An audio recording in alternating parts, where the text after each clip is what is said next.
saya pengajar PJOK di SDN Kampung Melayu 01 Pali dari KKGO Kecamatan Jatinegara. Baik, dalam memenuhi tugas KPOTI DKI Jakarta mengenai permainan tradisional dan olahraga tradisional, di sini saya akan mengangkat permainan gatrik.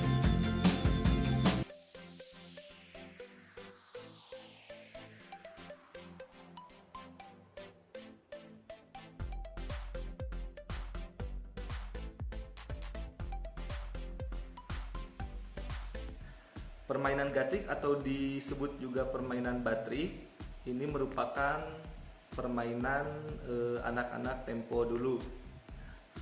Baik, kita bahas mengenai sejarah permainan gatrik, nanti ke cara bermain gatrik itu sendiri, tujuannya apa dan manfaat untuk anak-anak tersebut apa. Permainan gatrik berasal dari daerah Jawa, biasa dimainkan oleh anak-anak Tatar Sunda. Permainan ini dilakukan oleh anak-anak dalam mengisi waktu liburan sekolah, atau biasa dimainkan pada sore hari menjelang azan maghrib.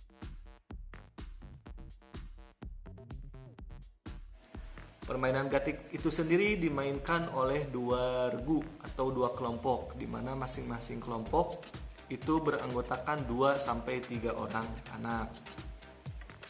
Permainan gatrik merupakan permainan yang menggunakan alat, di mana alatnya yaitu potongan bambu 2. Jadi yang ukuran 30 cm kurang lebih dan 10 cm kurang lebih. Jadi menggunakan alat bambu sepanjang ini dan sepanjang 10 cm. Permainan gatrik sendiri dimainkan biasanya di area lapangan terbuka atau di halaman rumah yang berlandaskan tanah. Mengapa harus berlandaskan tanah? Karena biasanya ada dua jenis media. Yang pertama itu landasan tanahnya tersebut digali sampai ada lekukan atau bolongan. Nah, biasanya gatrik itu dimainkan di lekukan itu. Gatrik yang pendek itu disimpan di lekukan. Atau jika tidak berlandaskan tanah, bisa menggunakan dua batu bata yang disejajarkan. Lalu nanti gatrik yang pendek bisa disimpan di atas batu bata tersebut untuk cara bermainnya. Itu untuk bermain gatrik. Sekarang kita masuk ke tata cara bermain gatrik. Tata caranya kita bagi menjadi dua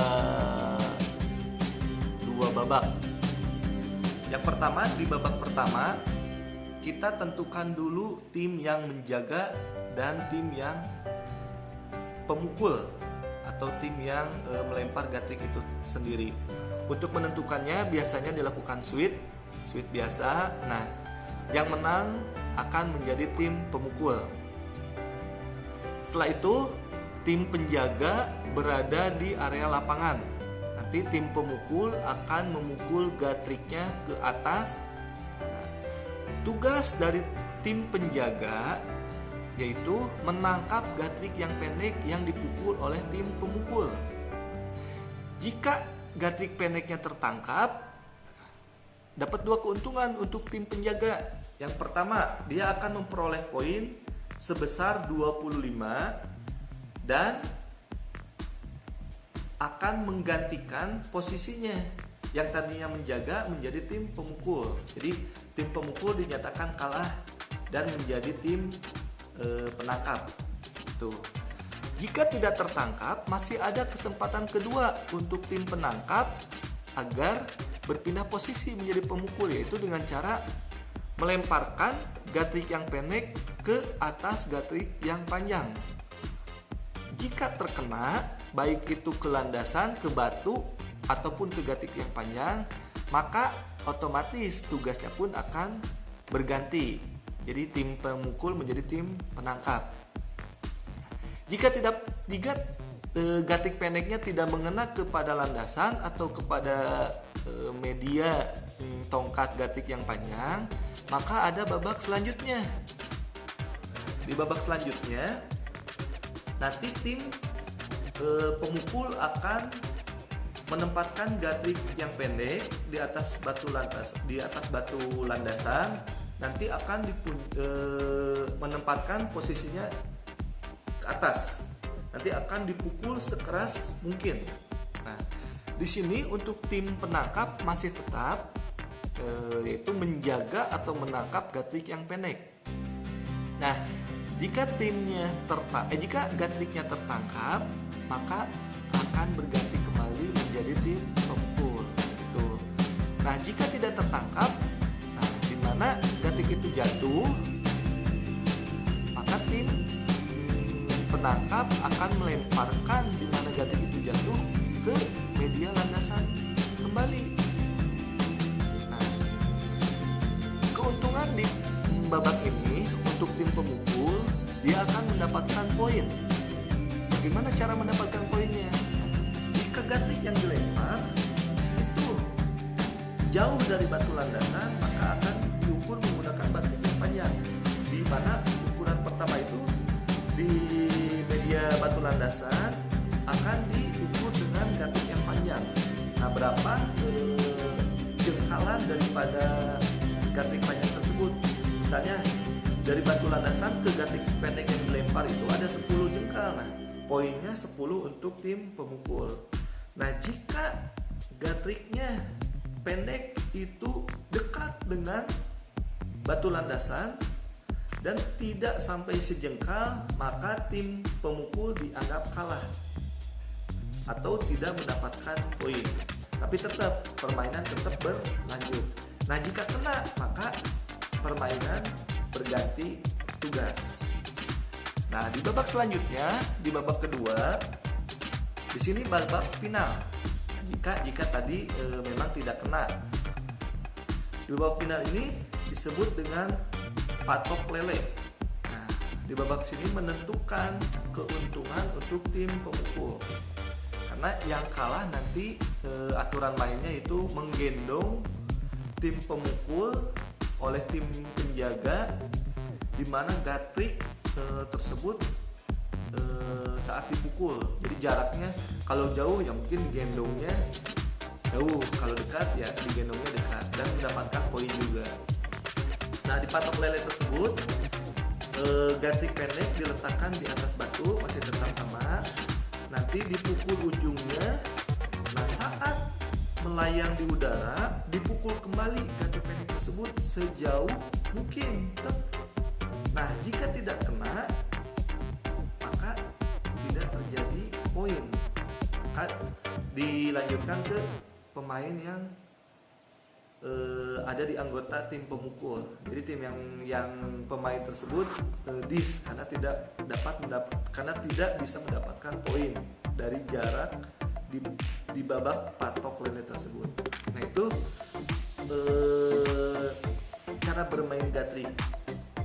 Jadi saya akan pemain gatrik ini karena melihat di zaman sekarang ini permainan gatrik sudah jarang dimainkan oleh anak-anak sekarang.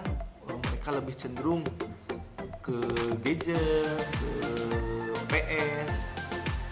Jadi mereka lebih cenderung ke media-media digital. Padahal manfaat dari permainan gatrik sendiri sangat besar. Itu meningkatkan kecepatan, meningkatkan fleksibilitas, akurasi. Nah, di situ manfaat dari permainan gatrik tersebut. Oke, untuk lebih jelasnya kita saksikan video berikut ini.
Berikut manfaat dari permainan gatik tersebut. Setelah kita mempelajari, melihat video dari permainan gatik tersebut, ini beberapa manfaat yang dapat kita peroleh.